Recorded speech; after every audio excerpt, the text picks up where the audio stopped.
नमस्ते बच्चों। आज हम कला के बारे में पढ़ेंगे। हर एक राज्य में अलग अलग कलाएं बहुत प्रसिद्ध है। वैसे ही राजस्थान में कठपुतलियों का काम बहुत प्रसिद्ध है। राजस्थान की कलाएं बहुत प्रसिद्ध है। उनमें से एक है कठपुतलियाँ। उनको बनाना, संवारना और उन्हीं के सहारे से नाटक का प्रदर्शन करना, ये सब बहुत प्रसिद्ध कला है। आज हम उसके बारे में पढ़ेंगे। तो फिर पाठ का नाम है कठपुतलियों का संसार। उनके कठपुतलियाँ बनाने वाले लोग जो रहते हैं, उनका संसार कैसे होता है, इनके बारे में आज हम पढ़ेंगे। देखिए, शैली और शौर्य ने जैसे ही बाल केंद्र के अंदर कदम रखा, सारंगी की मधुर धुन और ढोलक की ताप उनके कानों में पड़े। इस पाठ में दो बच्चे रहते हैं। उनका नाम है शैली और शौर्य। ये दोनों बच्चे एक दिन बाल केंद्र के अंदर जाते हैं। बाल केंद्र का मतलब है ಅಂಗನವಾಡಿ ಅಂತ ನಾವೇನು ಹೇಳ್ತೀವಲ್ಲ ಅದು. ಅಲ್ಲಿಗೆ ಒಂದಿನ ಹೋಗ್ತಾರೆ. ಯಾಕೆ ಹೋಗ್ತಾರೆ ಅವರು ಅದನ್ನು ಮುಂದೆ ನೋಡೋಣ. शैली और शौर्य, ये दोनों बच्चे एक दिन बाल केंद्र में जाते हैं और वहाँ के अंदर कदम रखते ही उनको सारंगी का मधुर धुन, सारंगी का मतलब है एक तरह का वाद्य, संगीतದ ಒಂದು वाद्य, उसका मधुर धुन, उसकी आवाज और ढोलक की आवाज ಅಂದ್ರೆ ಸಂಗೀತದ ವಾದ್ಯಗಳನ್ನು ನುಡಿಸ್ತಾ ಇರುವಂತ ಶಬ್ದ ಇವರ ಕಿವಿಗೆ ಬೀಳತ್ತೆ। वे कठपुतली की 3 दिवसीय कार्यशाला में भाग लेने तय समय पर पहुंच गए थे। मुख्य हाल के रोमांचक दृश्य ने दोनों की उत्सुकता और उत्साह को और बढ़ा दिया। वो दोनों वहाँ पर एक कार्यशाला में भाग लेने के लिए, कार्यशाला का मतलब कार्य करने की जगह, वर्कशॉप जो कहते हैं हम, वर्कशॉप के लिए वो दोनों उस बाल केंद्र में आए थे। वो वर्कशॉप 3 दिन की है और इसीलिए वो दोनों वहाँ पर आए थे। वहाँ के मुख्य हाल के रोमांचक दृश्य, मेन हॉल जो है, उस बाल केंद्र में मेन हॉल जो है, वहाँ के दृश्य के देखकर उनको बहुत आश्चर्य हुआ और प्रसन्न भी हुआ और वो दोनों बहुत उत्सुकता से उत्साह को और भी उनकी उत्साह और भी बढ़ गया। उस वहाँ की वातावरण को देखकर वो और खुश हो गए। संगीतमय वातावरण माहौल का खुशनुमा बना रहा था। वहाँ के संगीतमय वातावरण, उसको सुनकर और देखकर उन लोगों को बहुत खुश हुआ। खुशनुमा मतलब सुंदर, मनोहर। वो दोनों उनको वहाँ की जगह को देखकर वो दोनों बहुत खुश हो गए। राजस्थानी वेशभूषा वाले पुरुष और स्त्रियां सुगढ़ हाथों से बेजान पुतलियों का सजा सवार रहे थे और वो लोग उस मेन हॉल में जो लोग रहते थे, वो उनमें से कुछ लोग वाद्य बजा रहे थे और कुछ लोग इन कठपुतलियों को सजा रहे थे। और कठपुतलियाँ का मतलब है गुड़िया, गुड़ियों को सजा रहे थे। सुंदर कपड़ों गहनों में सजी कठपुतलियाँ दोनों एकटक निहारने लगे। उन्हें देखकर एक महिला कलाकार उनके पास आई। वो दोनों शैली और शौर्य उस मेन हॉल में आ गए और वहाँ की दृश्य को देखकर उनको बहुत खुश हुआ और वहाँ पर कुछ लोग वाद्य बजा रहे थे और कुछ लोग गुड़ियों को सजा रहे थे। उनको देखकर वो दोनों एकटप निहारने लगे। एकटप का मतलब बिना आंख टपकते हुए। एकटप का मतलब है बिना पलक झपकाए। आंखों को ऐसे ऐसे नहीं करते थे, इस तरह वो देखने लगे। निहारना मतलब है ध्यान पूर्वक देखना। ಕಣ್ಣು ಬಿಟ್ಕೊಂಡು ನೋಡ್ತಾನೆ ನಿಲ್ಲೋದು ಅಂತ ಹೇಳ್ತೀವಲ್ಲ, ಹಾಗೆ ಅವರು ತುಂಬ ಧ್ಯಾನಮಗ್ನವಾಗಿ ಅವರ ಗೊಂಬೆಗಳನ್ನು ತಯಾರು ಮಾಡೋದನ್ನು ನೋಡ್ತಾ ನಿಲ್ತಾರೆ। उन्हें देखकर एक महिला कलाकार उनके पास आई। खम्मा गणी आओ सा हमारे पास पधारो। और वो उन बच्चों को बुलाती है, आओ बच्चों मेरे पास आओ। और तब ये बच्चे कहते हैं नमस्ते, हम यहाँ कठपुतलियाँ बनाना सीखने आए हैं। तब ये बच्चे कहते हैं नमस्ते जी, हम दोनों यहाँ पर इन कठपुतलियों को सजाने बनाने ये सब काम सीखने के लिए यहाँ पर आए हैं।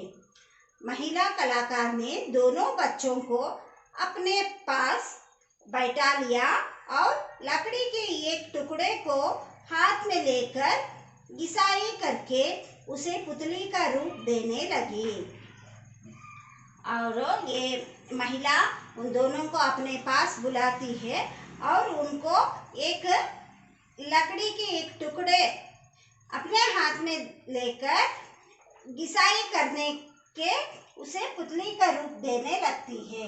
घिसाई का मतलब रगड़ना, रगड़ने का काम। ಒಂದು ಮರದ ಕಟ್ಟಿಗೆಯನ್ನು ತಗೊಂಡ್ಬಿಟ್ಟು ಅವಳು ಆ ಮರವನ್ನು ಉಜ್ಜುತ್ತಾ ಕೂರ್ತಾಳೆ। ಯಾಕೆ ಅಂದರೆ ಅದರಿಂದ ಗೊಂಬೆಯನ್ನು ಮಾಡಬೇಕು। घिसाई करके उसे पुतली का रूप देने लगे। चेहरे पर आँख, नाक और मुंह बनाने की प्रक्रिया को बच्चे बहुत एकाग्रता से देख रहे थे। उस लकड़ी से चेहरा बना रही थी वो, और उसमें आँख, नाक, मुंह बना रही थी।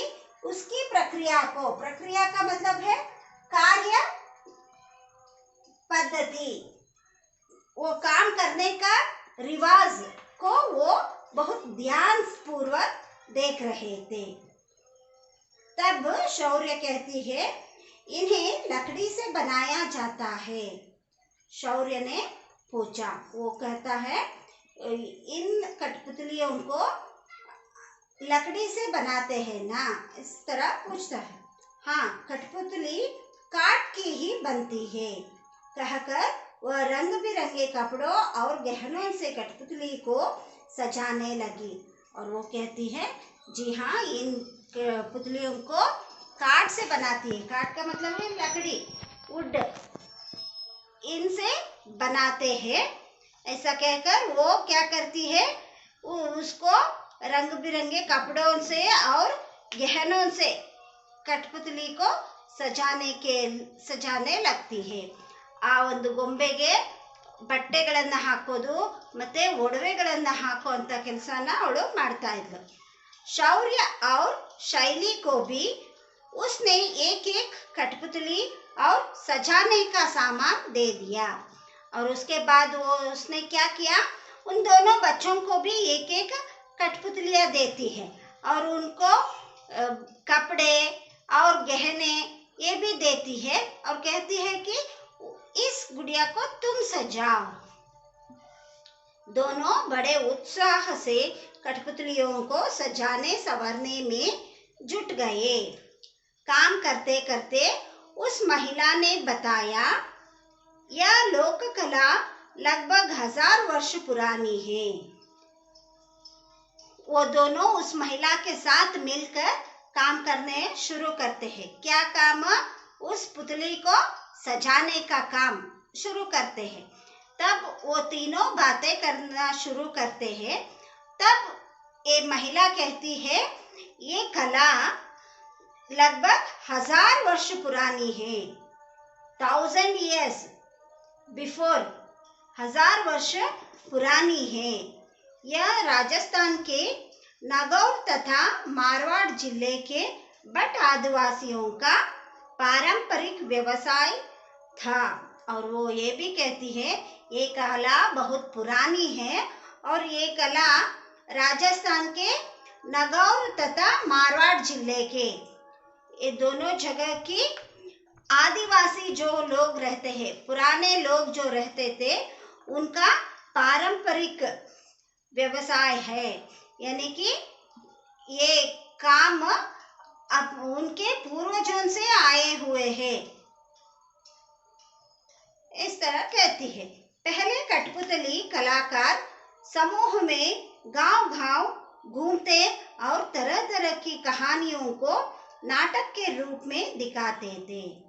और वो ये भी कहती है पहले कैसी थी, पहले ये लोग कलाकार जो है, उनको बनाने वाले लोग जो है, वो समूह में गांव-गांव घूमते थे। ಒಂದು ಗ್ರೂಪ್ ಮಾಡ್ಕೊಂಡ್ಬಿಟ್ಟು ಹಳ್ಳಿಗಳಿಗೆ ಹೋಗಿ ಅಲ್ಲಿ ತಮ್ಮ कला प्रदर्शनवನ್ನ तोरिस्ता इದ್ರು। और उनमें से तरह तरह की कहानियों को नाटक के रूप में दिखाते थे। वही उनकी जीविका का साधन भी था। उन लोगों को जीने के लिए वही एक काम था, लाइफ अचीवमेंट जो कहते हैं वही था। उनको जीवन करने के लिए ये व्यवहार करते थे। वो उनसे जो भी पैसे आते थे उन्हीं से वो लोग जीवन बिताते थे। पूरा परिवार इस काम में हाथ बांटता था। अब हमारे बहुत से साथी दिल्ली में जाकर बस गए हैं। उस वक्त सभी लोग यही काम करते थे, लेकिन आजकल क्या हुआ है, उनमें से कुछ लोग शहर में जाकर, दिल्ली में जाकर रहने लगे हैं। वहाँ रहने वाले कलाकार इस कला को जन सामान्य तक पहुँचने की कोशिश कर रहे हैं। और वो लोग वहाँ जाकर ये कला जन को, सामान्य जन तक पहुँचने की कोशिश कर रहे हैं। जहाँ वे रहे हैं वो जगह कठपुतली कॉलोनी कहलाती है। यहाँ से जो लोग, राजस्थानी से जो लोग गए हैं दिल्ली को, वो सभी लोग एक साथ रहते हैं, वो वही काम करते रहते हैं। इसीलिए जो लोग वो एक जगह पर रहते हैं, उस जगह को कठपुतलियों का कॉलोनी कहते हैं। शैली और शौर्य एकाग्रता से उसकी बातें सुन रहे थे, साथ साथ अपनी कठपुतलियों को भी सजा रहे थे। वो दोनों उस महिला का बातें सुनते सुनते अपना काम कर रहे थे। क्या था उनका काम? उस गुड़िया को, उस कठपुतली को सजाने का काम। उनके बातों को सुनते सुनते ये काम भी कर रहे थे। बच्चों, तुमने कठपुतलियों को बहुत सुंदर पोशाक पहना दी, अब इन्हें गहने पहना दो तो इतनी सुंदरता में 4 चांद लग जाएंगे, महिला ने बोली। वो दोनों का काम देखकर उस महिला को बहुत खुश हुआ और वो कहती है तुम दोनों ने उस कठपुतली को बहुत सुंदर सा पोशाक पहना दी। पोशाक का मतलब है ಕಾಸ್ಟ್ಯೂಮ್, ಡ್ರೆಸ್। ತುಂಬ ಒಳ್ಳೆ ಡ್ರೆಸ್ಸನ್ನು ಹಾಕಿದ್ದೀರಾ ಆ ಗೊಂಬೆಗಳಿಗೆ। ಈಗ ಕುಚ್ ಗೆಹನೆ ಪೆಹನಾವೋ, ಗೆಹನೆ का मतलब है ಒಡವೆಗಳು, ಆರ್ನಮೆಂಟ್ಸ್। ಒಡವೆಗಳನ್ನು ಹಾಕಿದರೆ ಇನ್ನೂ ಸುಂದರವಾಗಿ ಕಾಣುತ್ತೆ। इनसे 4 चांद लग जाएंगे। 4 चांद लगाना मतलब और भी सुंदर लगना। इस तरह महिला बोलती है।